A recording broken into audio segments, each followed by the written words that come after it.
First part cutting করা শেষ, তারপরে এটা হচ্ছে সেকেন্ড পার্ট, এটা এটার উপরে থাকবে তাই না? বুঝছেন? এটা কিন্তু এই যে খেয়াল করতে হবে যে এই যে ছিদ্র এটা কিন্তু বরাবর আছে, হ্যাঁ, যার কারণে এই মার্কিং গুলো করা, এখানে যে ছিদ্রগুলো এগুলো কিন্তু মার্কিং করার জন্য।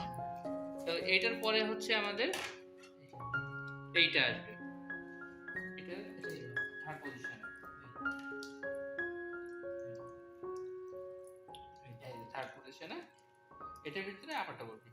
এরপরে হচ্ছে শেষ যে স্টেজ সেটা হচ্ছে এটা হচ্ছে সাপোর্ট। এটা দিলে এই ভিতরে যে আপারটা থাকবে এই আপার নড়াচড়া করতে পারবে না। এটা বসানোর সঙ্গে সঙ্গে আপারটা টাইট হয়ে থাকবে এবং মেশিনে যখন এখানে আমরা লক দিয়ে দিব, এখানে একটা লক, এখানে একটা লক, এখানে তিনটা লক দিয়ে দিব, চাবি সিস্টেম।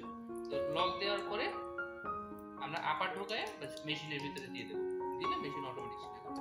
আপনার লকটা কেমন হবে এটা দেখায়।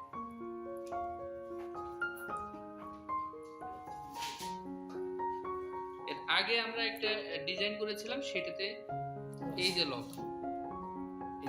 এই যে তিনটা পার্ট কিন্তু একসাথে, এই লকের কারণে এখন এই পার্টটা খোলা যায়, ঠিক আছে, এটা খোলা যায়।